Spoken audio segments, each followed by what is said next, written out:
Lies. Hey guys, Rob from Georgia here with you, aka VHS82 apostrophe. It is the end of the month. It is theme week. It is Wokeism be damned. At least in a sense of what I'm going to explain here in a second, if I can. It is week 536 here at Body Bags. I am your regular Wednesday evening host. Maybe not for long after this one, but looking at, once again, Cannibal Holocaust, Ruggero, Deodato, 1980. One of the first on the video nasty list banned, and one of the last to see any light of day. Until that is Grindhouse releasing has brought it in an absolutely beautiful edition. So what are we doing here this week? Wokeism be damned. Wokeism. What do we even mean? I think, I didn't do a ton, but I did do a little reading, and I was interested. This notion of woke and what it means to be woke. I didn't realize that it has deep African American vernacular English. In that being alert to certain racial prejudices and discrimination. I think what that is inherently not a bad thing at all. It doesn't sound bad at all. The problem is, I think one can say that it seems that the American left has hijacked this term so that it might be more broader to include certain identity politics, social justice, etc., etc. The type that by some, not all, by some, that would believe or have us believe that all literature and art should be regulated in order to convey just positive messages or correct certain social imbalances, which I think is absolutely insane. Some of these, I think what we mean here at Body Bags is the sense, the notion, the idea for what springs out of some of the more radicalism of this, meaning those people who seem to be following an intolerant and moralizing ideology in the sense that they want to ban anything and everything that doesn't conform to the way they happen to see the world in their very, very narrow sense. For the longest time, the evangelical has and maybe proudly has worn that sort of jacket, I guess, of notoriety. Yeah, that no longer is the case, at least here in America, and what we have been through and continue to see this cancel culture that has sprung up and seeks, in an egalitarian way, seeks to level the playing field in a way that if you don't fit... Look, the idea that Socrates was killed, who lived in Greece, is astonishing to me. You have somebody like Plato in the Republic who, mentions that perhaps the grass might just be greener on the other side, meaning not the grass there in Greece, but over in Sparta. Because at least in Sparta, you knew what you could count on day to day. Where in Greece, it's just like the masses of the people seem to change and shift as quickly as the wind changes direction on any given moment. Deodato. This film stands sort of as a monument of a moment to not just be aware, but really think about a lot of things. I reviewed this 4 years ago on Body Bags, and generally speaking, we don't return to the same thing, but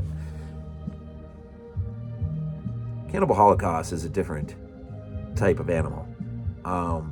Who knows? 4 years from now, I may return to again, if I'm even doing this, at least with body bags, whatever. I sat down today and I rewatched this. I think I'm going to say conservatively the third time. First time was on VHS when I was a kid. Probably was not ready for it.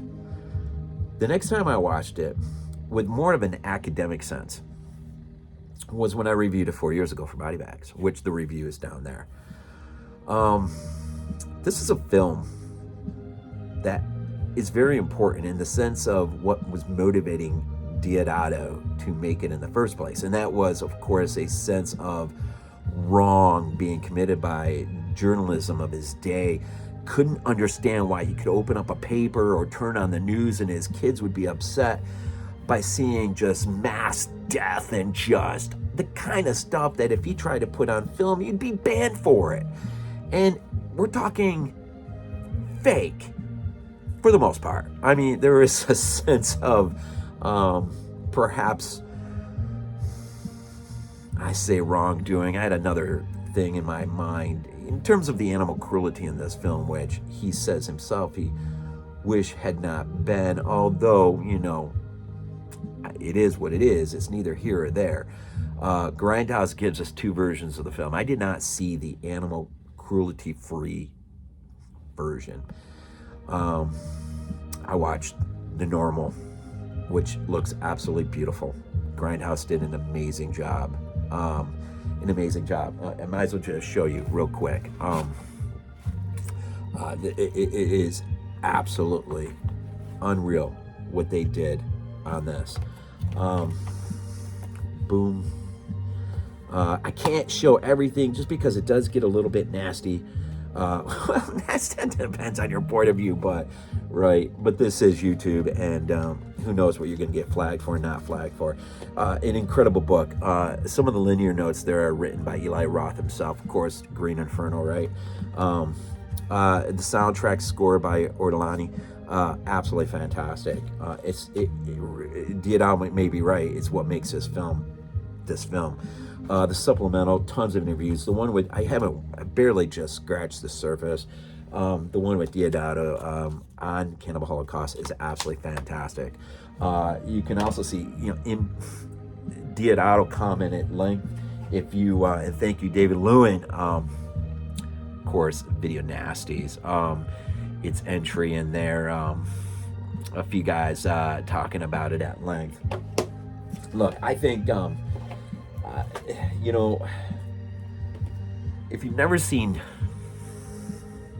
Cannibal Holocaust, it is a rough film in the sense it is an amazing film in the sense of its use of both 16 millimeter and 35 millimeter, in the sense of you got this 4-person crew, Alan and Faye and Mark and Tomasi, who are documentarists in the journalist fold, who have built up a lot of notoriety and popularity in the work that they do, decide to take their game deep into the jungle and see what kind of documentary they could get by going in and seeing some of these tribes. You only find out towards the end what kind of people you're dealing with. The first part of this film really deals with the absence or the lost.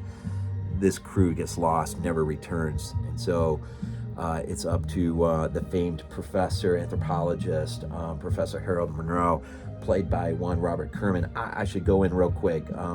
Alan Yates, of course, Carl Gabriel Yorke, Francesca Ciardi, Faye, Pirkanen, Perry, Jack, Luca, Tommaso. And my favorite character in the whole movie, actually, is Chaco. I freaking love Chaco, man. He is the guy who helps out Professor Harold Monroe in the beginning here. Of course, Ruggero Deodato's got a cameo. It's a man sitting in the New York University campus. That's interesting. And so they disappear, and Professor Monroe grabs a little bit of a team and heads down to try to ascertain their whereabouts, find them, see if they're even alive. Gets a little escort of a military service down there. Deep in South America they go. And that begins the journey. And the first half of the film really is the journey of Monroe into the heart of the Yanomamo tribe. At first he's got to go through the Yakimo tribe. The Yakimo sort of sits out. They kind of look in the interior in the Sharatari, I think it's Sharatari, these two tribes as the savages, right? And they're sort of out in the periphery, sort of trying to do things a little more normalized. Well, at least in our Western conception of what is normalized, right? And so once they go through the Yakimo and they finally make it to the Yanomamo tribe, Professor Monroe starts to realize the damage that that Alien Yates' crew has done, and it is absolutely horrific. They literally had gone down there and turned this world up on its head, and they had shot a pseudo documentary for the film. It's a film documentary within the film, in the film, whatever. The Last Road to Hell. Really, this is the road they're on. They are on literally the last road to hell. And it isn't until Professor Monroe, where they finally reach that point where the Yanomamo people let them look at the big giant display up in the trees, sort of a monument of what has become of them. And they have torn them to pieces and eaten them and everything else, man. And it's just like, it's insane. They got the cameras wrapped up in there and just things they don't understand, right? That all they know is this group came in, turned the world upside down, and they unleashed the type of vengeance upon them that, yes, it's terrifying. It is very terrifying to watch. But they brought it on themselves. And I'm gonna just be honest, I think in the last time I reviewed this, I might have pointed out, aspects of the animal cruelty that is bothersome to watch. Now, I'm 50-some years old. I grew up, not on a farm, but I've been to farms and everything else, and I've seen this stuff. This stuff doesn't really bother me that much. And I'm not saying that to justify. It is what it is. It's a piece of history, and that ought not to be taken. It ought not to be canceled. It ought not to be removed, banned, just because somebody is upset by it. Right? And this, I think, is the heart of what we're trying to get into this week is, I hope, is showcase a few films that have some had their way. I read a review where somebody wrote a review, an article review, and they basically bashed Grindhouse for even putting the work into this, because that in of itself lifts the idea up on a pedestal. And that in of itself seems to be a crime. The fact that they just poured their heart, their love into this. They offer two versions of the film. Now, I'm not going to watch the cruelty-free version. I'm not going to. Maybe someday I will. And I understand, Adrian, who an academic who talked with Rod Barnett on The Bloody Pit, which that podcast is down below for Cannibal Holocaust, if you ever want to listen to it. And that's the beauty. You can somewhat walk up to the edge and view some of these things without actually watching these things. You listen to Rod and Adrian talk back and forth on their podcast of Cannibal Holocaust. It is an amazing adventure almost in of itself. It's such a great podcast, and you ought to listen to it. It's down there. Even if you never watched the movie, you ought to watch. You ought to listen. It's great. The other thing is, you ever are able to find these to see what it was like over in the UK during the video nasty era, the banning of films and censoring and whatnot. I think that's what we're trying to get into. So Monroe gets the film. He ends up trading off a tape recorder to the Yanomamo people. It seems as though he has the power of trapping voices, and so they see something magical about it. And so by giving them that and by having earned their trust, he is able to ascertain the film reels. And when you get to the middle of the film, as we start moving forward, as we start seeing Alan Yates and company make their descent through the Yokomo, ultimately to the Yanomamo. I'll be honest, I watched it today, and I thought to myself, more upsetting to me even than the animal cruelty, which is real, just the things that Alan and Faye, and I know there's a point where Faye will even try to intervene, in which in case the men just turn on her. How they're able to do the things they do and think somehow, it's like I think about this stuff all the time. How do you think? I read it in the news, right? I see somebody did something, and now they're facing jail time or something. And I'm just thinking, before you made the choice to do what you just did, how did you not think that was the end result? And we just so blinded, so just deluded, I guess, that we can just run amok with our passion and our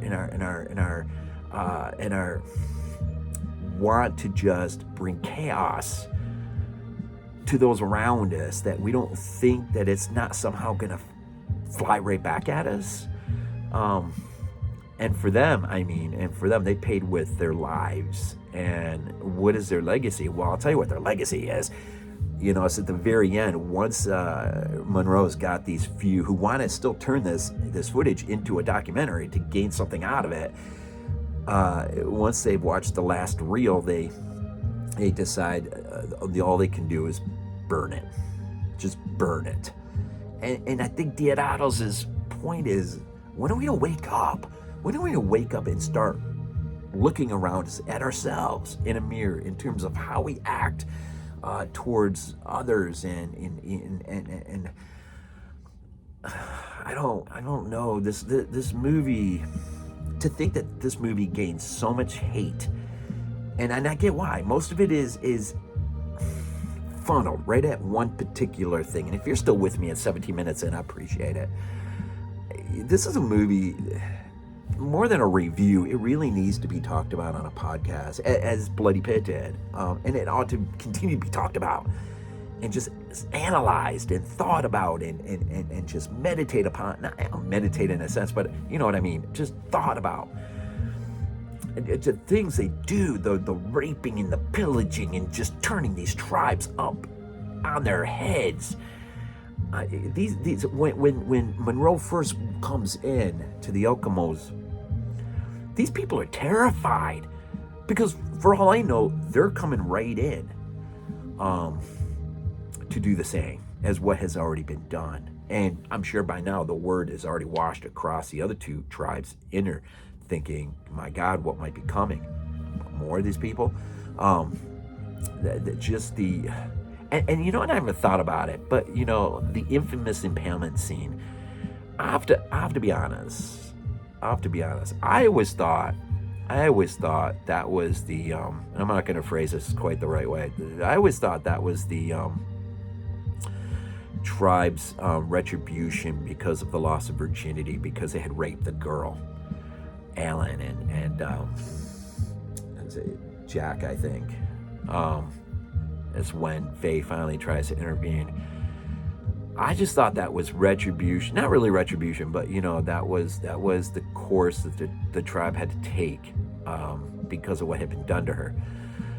I get it. I'm pretty sure, I feel pretty comfortable in that Alan and his team actually impaled the girl themselves. And I know I should have got it the first time I saw it. I'm so caught up, when you only watch this 3, 4, under 5 times, you're so blown back by so many different things. It's hard to catch everything in a movie like this. But and I think I said it in my first review 4 years ago, the moment that drives the entire film, I think, is Alan being caught on camera just smiling up at the girl who's been impaled, and until he's told, hey, I'm shooting. Oh yeah, let's get the right face on. Oh, this is so horrible. How could anyone do this? And And these are the emotions Deodato wanted. He wanted people to be absolutely furious, but then take those feelings and start really thinking about the things that he was thinking about, like journalism run amok and whatnot. I don't know. I've probably said already. There's so much more I wanted to talk about, and it's just all these years later, this movie still blows my mind away. Look, I've dropped my old review from 4 years ago down there. I dropped The Bloody Pit is down there. Also, I think I might have put our most latest Graveyard Ship podcast, which was our New Year's show. I think that's down there too. This movie, man, I don't know if I made sense or not, and if I said anything that offended or anything, I apologize. But you know, this is a free forum here, and if body bags, man, I think the bottom line is here is we look, John Stuart Mill and Liberty, man. And it's fun too. I was thinking, you know, with the stories with Deodato having to face supposedly a court of his own, a jury of his own peers. In the light of that, some thought people actually died during the making of this movie. You know, Athanasius had to face a similar situation because he was being blamed by his detractors for the mutilation and possible death of someone, which he had not done, but they had offered a cut off hand, to show the jury, I guess, in the court. This is, of course, eons ago, right? And, you know, they had to go find the monk who was hiding out in the desert somewhere, the one who was supposedly mutilated and dead. They actually had to go travel and secretly, they had to bring him all the way there to probably Rome, I would imagine, in Italy somewhere, wherever this court trial took place. And the famous idea was, you know, one hand, here's my other hand, and then they held up the other hand, the cut off hand, and said, or whence did the third come from, or something. And, you know, but it's like, you know, so it happened eons ago. It happened Deodato. This film has stood the test of just the ages already. It's not going anywhere. And as long as physical media, which matters, as long as we can keep physical media, look, you know, it's important. This is my deciding to view this film and not having someone else tell me I can't. I mean, really, the bottom line is not letting others take from you what you have just because somehow they don't agree, right? The ultimate Grindhouse, in their defense of putting this film out, actually gave a quote from Thomas Jefferson. I thought was interesting. I can't remember off the top of my head what it was, but I didn't write it down. But I'm sorry for the length again, man. I don't know. This is the type of movie. How can you not? Yeah, enjoy the week at Body Bags. Wokeism be damned. In the sense of what I've already laid out, I hope. And if we're all canceled, we're all canceled. Oh, well, you know, got hobbies and better things to do. Anyways, as always, at the time I'm doing this right now, my Bills won their first playoff game. We're looking at a game against the Chiefs at home. I really hope we get that thing. Hopefully by the time you see this, the Bills are maybe vying for a Super Bowl. Who knows? That would be awesome. As always, go Bills. This is not a dream. Not a dream. We might be useful to you.